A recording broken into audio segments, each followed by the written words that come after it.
So this year we're here at IBC to talk about media engagement and second screen. Words that have been thrown around with near carelessness for quite some time now. But I think it's time this year that we turn those concepts into real concrete ideas around how we deliver brilliant experiences for our users and great outcomes for advertisers and content providers. And what we're seeing is some interesting studies come to the foreground.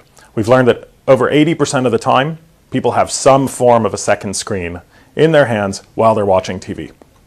And helpfully, we've also learned that over 80% of the time, they're doing something on that second screen that's directly related to what's on the TV. And we know there are simple questions that people want to answer time and again. Tell me more about the show, tell me more about the cast, or tell me more about the brands. And that kind of repetition and consistency in what the user is looking for is really important, but it's only the starting point.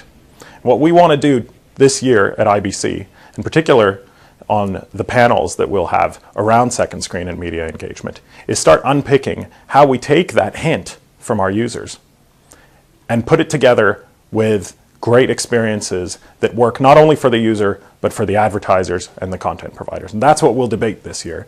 I hope by the end of it, we get that formula right. We suspect that formula has something to do with answering those simple questions, being very relevant for users, doing it in an easy way. Anybody who's ever used Shazam knows that you just hold your hand up and within a few seconds you find out what that song is. You didn't have to type anything, you didn't have to scroll through long lists. So we suspect that same simplicity is part of the formula of delivering great second screen experiences. And then lastly, we think it's about putting control and flexibility in the hands of the content providers, because they ultimately are the ones that are answering those questions that our users have.